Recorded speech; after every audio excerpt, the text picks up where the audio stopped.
Dans cette entrevue, Bernard de Montréal et Daniel Ménard discutent du concept de vivre et laisser vivre.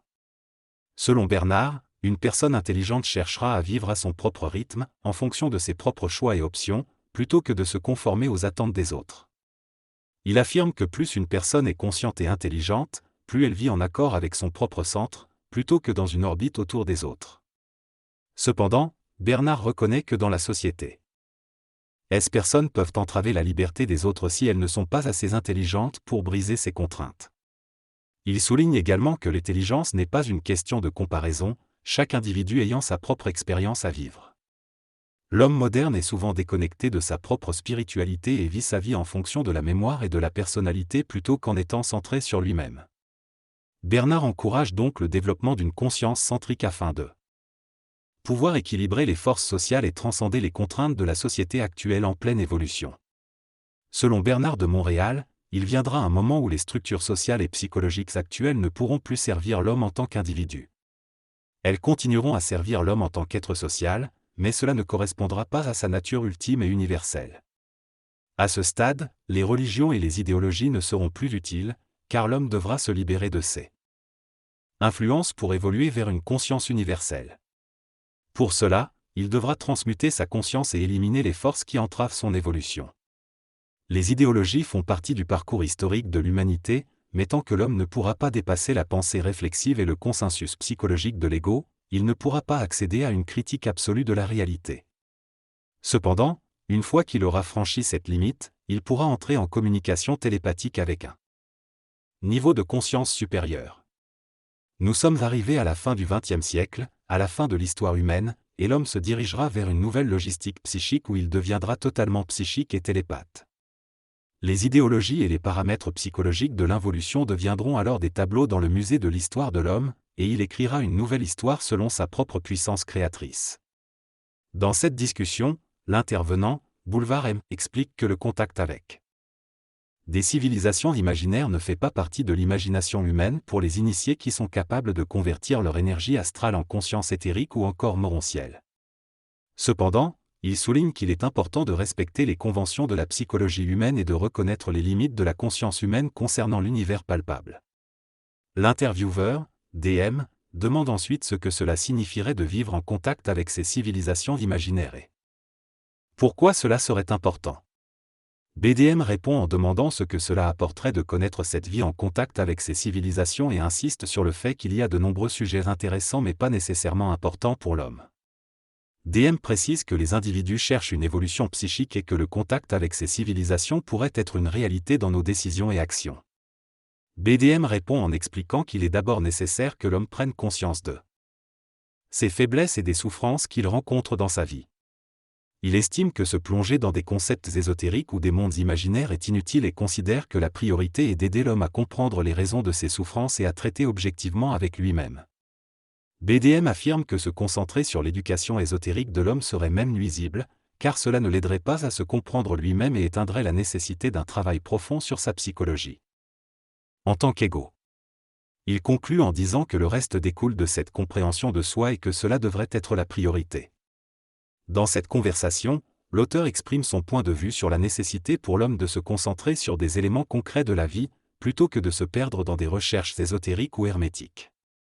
Selon lui, de nombreuses personnes spirituelles ou intellectuelles ont du mal à travailler ou à s'engager dans des relations humaines significatives, car elles sont trop absorbées par leurs sensibilités émotionnelles ou spirituelles.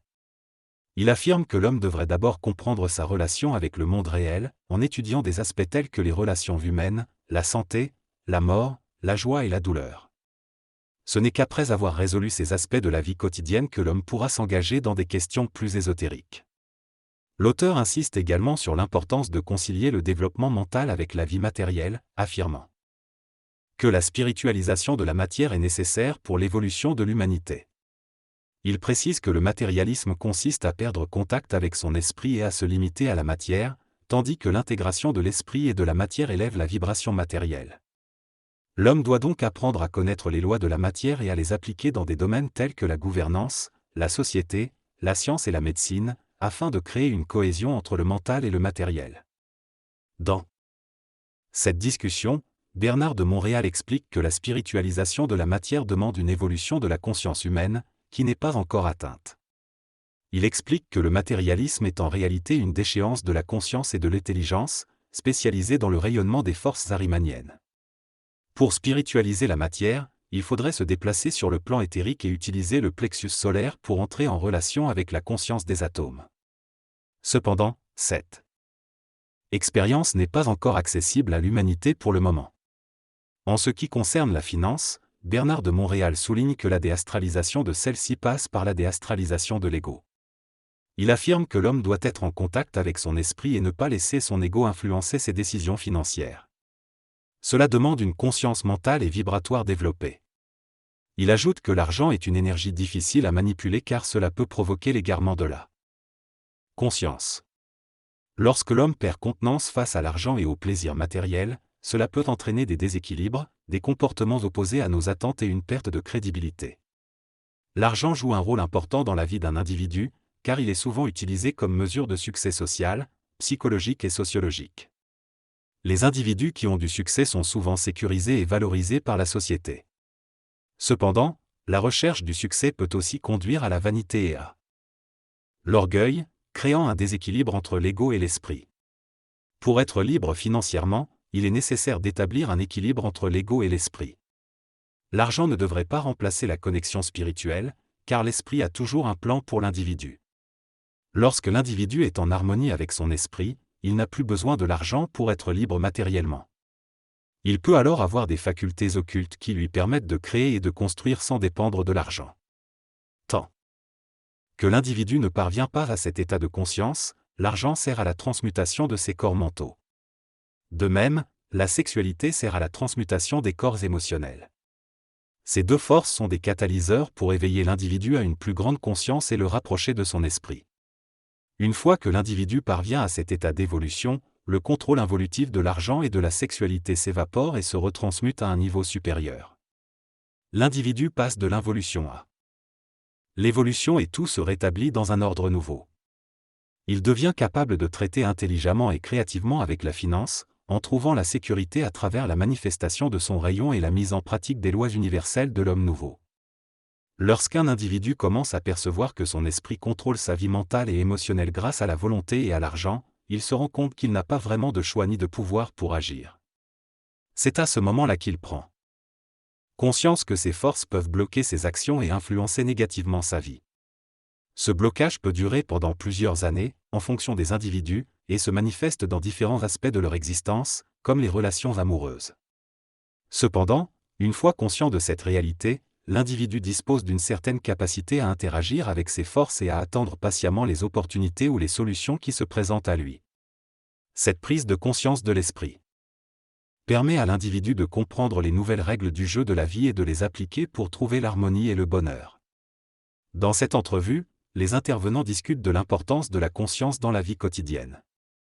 Ils expliquent que la conscience est essentielle pour comprendre les règles du jeu de la vie et que, avec le temps, l'humanité dans son ensemble aura une plus grande prise de conscience. Ils soulignent que lorsque quelqu'un devient conscient, sa perception de la vie et de ses priorités change. Ils expliquent que les individus conscients sont capables de communiquer entre eux de manière plus profonde et qu'ils partagent une vibration similaire. Ils ajoutent que les personnes conscientes ont une relation différente avec les choses matérielles, les appréciant de manière plus fonctionnelle plutôt que superficielle. Dans cette partie de l'interview, les conférenciers mettent l'accent sur l'esthétique et la sensibilité à la beauté en lien avec la conscience et le développement spirituel. Plus l'homme est conscient, plus il se rapproche de la beauté à différents niveaux, tels que l'esthétique visuelle, auditive et environnementale. Il souligne également l'importance des relations humaines pour soutenir le processus de conscience, entraînant ainsi la création d'alliances et de grandes amitiés basées sur la communication. Contrairement à l'importance accordée aux biens matériels dans le passé, les personnes conscientes investissent leur temps et leur énergie dans les échanges et le développement de la conscience. Les conférenciers mentionnent également que les personnes conscientes seront en mesure de neutraliser la vibration de survie qui est présente dans la société actuelle, en spiritualisant la matière et en se libérant de la peur de la mort. Cependant, ils notent que tant qu'il y aura de l'inconscience, la survie sera toujours un problème, qu'il soit matériel ou lié à la santé. Dans cette discussion, Bernard de Montréal explique que la communication entre les individus est importante pour l'esprit, car elle permet de créer une relation et une vibration positive. Cependant, il souligne que la communication doit être accompagnée d'une action qui soit équivalente et respectueuse envers les autres.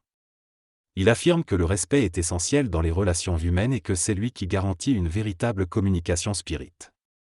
La forme, quant à elle, est secondaire pour l'esprit, et il est important de ne pas la privilégier au détriment du respect.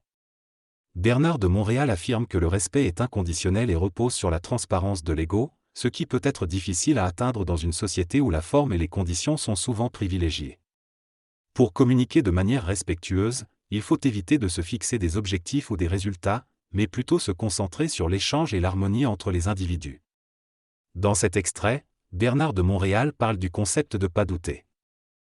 NUI, ne pas douter signifie être conscient, contenir et supporter sa colonne d'énergie. Il explique que l'absence de doute est différente de la certitude psychologique, qui peut mener au fanatisme. Ainsi, l'homme conscient ne doute pas car il ne peut pas douter, n'ayant plus les éléments psychologiques qui créent le doute. Il est testé dans la forme pour lui-même, et non pour une performance envers les autres. L'idée de vivre centré sur soi est abordée, ou être en équilibre dans sa vie est strictement en relation avec soi-même, bien qu'il puisse y avoir d'autres personnes dans un même registre. Dans cet état, on n'a pas à se préoccuper de la vie des autres, il n'y a pas d'égocentrisme. Cependant, il est souligné que la part de respect réside dans la capacité de s'ajuster psychiquement aux décisions des autres. On ne peut pas empêcher un individu d'aller dans sa direction, et chacun doit respecter les choix et les décisions des autres. Bernard de Montréal explique que lorsque l'homme suit son propre chemin de vie, il rencontre des personnes qui vibrent à la même fréquence que lui. C'est à ce moment-là que le respect et la création d'une micro-société se manifestent. Il demande ensuite une pause et remercie l'auditeur.